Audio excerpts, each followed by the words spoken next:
l'acide chlorhydrique est un monoacide fort. Et quel est le pH d'une solution d'un monoacide fort? De concentration, c'est pH pour la solution A est égal à moins log de la concentration de l'acide s'il s'agit d'un monoacide fort, pas trop dilué, pas trop concentré. Et pour le cas donc de la solution, la concentration molaire étant de 1,2 10-2 mol par litre, vous pouvez avec la machine à calculer, taper pH est égal à moins log de 1,2 10 puissance moins 2 mol par litre. Et avec ça, vous trouvez combien? 1,92. Alors, ceci est facile à comprendre dans la mesure où l'équation dans l'eau d'un acide fort, par une réaction totale, on a H3O+, plus Cl-. Là, on voit ici que 1 mol d'acide libère 1 mol d'ion hydronium H3O+, par une réaction totale. Et là, maintenant, nous allons considérer que le nombre de moles de H3O+, est égal au nombre de moles d'acide dans le cas d'un monoacide fort. Ce qui fait que le pH étant égal à moins logarithme de la concentration des ions hydronium H3O+, alors on aura directement que la concentration d'abord des ions H3O+, est égale à Ca, ce qui fait que, puisque par définition pH est égal à moins log de concentration de H3O+, alors on peut dire que c'est égal à moins log de la concentration de l'acide. C'est ce que nous avons appliqué ici, simplement pour pouvoir calculer le pH de cette solution. Alors, nous allons maintenant passer à la solution B. Pour la solution B également, cette fois-ci maintenant, c'est un diacide. Alors, il s'agit d'un diacide fort. L'acide sulfurique, on l'a vu donc dans le cours, on a H2SO4 plus H2O par une réaction totale. Alors, on a ici 2H3O+, plus SO4, 2-.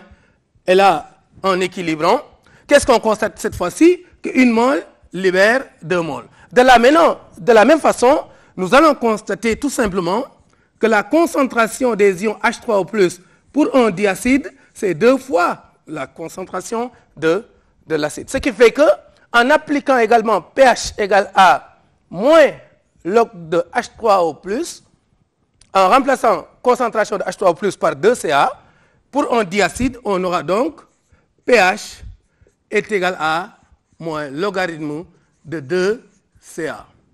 Et là aussi, avec une application numérique, on aura pH est égal à moins log de 2 multiplié par 1,5 10 puissance moins 2 mol par litre. Et là maintenant, vous prenez la machine, vous trouvez combien? Nous voyons déjà que tous ces pH-là, c'est des pH acides inférieurs à 7 à 25 degrés Celsius. Si nous considérons maintenant l'acide bromhydrique, qui est également un monoacide, nous allons faire le même raisonnement qu'avec le premier monoacide qui était l'acide chlorhydrique, c'est-à-dire pH égale à moins log de C, parce que l'acide bromhydrique, alors on aura plus H2O donne H3O+, plus Br-, et là donc on a 1 mol pour 1 mol, ça veut dire que nous avons ici également un monoacide fort, ce qui fait qu'on aura pH est égal à moins log de C. Alors, ce C-là, on l'avait appelé peut-être C3, donc là c'était C2, là c'est C1 pour faire la différence entre les concentrations. Mais en application numérique, on trouvera combien? Moins log de la valeur de la concentration molaire de la solution d'acide bromhydrique, on trouve ici combien? On trouve 2. Alors, donc, nous avons fini avec les 3 solutions premières qui sont des solutions acides. Maintenant, les 2 dernières solutions sont des solutions de base forte. Alors, toutes les 2 sont des monobases fortes. La première monobase, c'est la solution d'hydroxyde de sodium, communément appelée soude. Alors, pour la solution donc D, la soude étant une base forte, son équation de dissolution dans l'eau, alors pour s'écrire sous cette forme, on aura Na plus OH-. De là aussi, on voit que la soude est une monobase forte. Et là, maintenant, c'est l'occasion d'utiliser l'autre expression du pH. Au lieu de passer par l'expression première moins logarithme de concentration d'H3O+, on peut bel et bien utiliser la relation, cette fois-ci, pKe plus log de la concentration alors, de la base, s'il s'agit d'une monobase forte, parce qu'on aura ici concentration de OH- est égale à la concentration de la base. Alors, ce qui fait que finalement, en appliquant cette formule pour la monobase forte que nous avons ici, puisque nous travaillons à 25 degrés Celsius, quelle est la valeur du pK qu'on peut prendre, pKe? Alors, on avait vu qu'à 25 degrés Celsius, le pKe vaut 14. Donc, on peut dire que c'est 14 plus log de la concentration de OH-.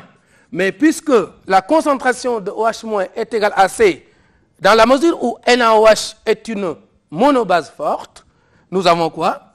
14 plus logarithme de la concentration de la base, ici vaut combien? 1,3 10 puissance moins 2. Alors, en faisant le calcul, on trouve combien? Alors, on trouve 12,11 qui est ici un pH de base forte, de façon générale. Parce qu'étant supérieur à 7, déjà, c'est un pH basique. Pour la dernière solution, E, là aussi, on a une solution d'hydroxyde de potassium, communément appelée potasse. Là aussi, on la considère comme étant une monobase forte. Et la formule, alors l'équation de dissolution du KOH, s'écrit sous la forme donc K plus OH-. Nous voyons pour les mêmes raisons que tout à l'heure qu'une mole aussi libère une mole d'ion hydroxyde OH-. Donc nous avons ici affaire aussi à une monobase forte. Et pour une monobase forte, nous avons vu tout à l'heure qu'on peut appliquer directement la formule pH égale à pKe plus log de C.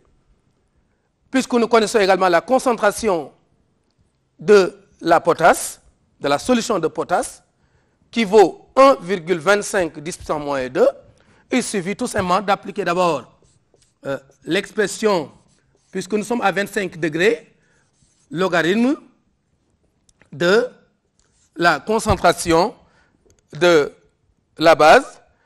On peut mettre C5 parce que dans le libellé, on l'a appelé C5, mais on peut dire que c'est la concentration de la base tout simplement. En application numérique, on aura 14 plus log de la valeur de la concentration de la solution est de 1,25 10 puissance moins 2. En faisant le calcul, vous trouvez combien? On trouve 12,09 qui est un pH basique parce qu'il est supérieur à 7. Donc, dans cette première question, nous avions un seul objectif, calcul du pH d'un acide fort, calcul du pH d'une base forte.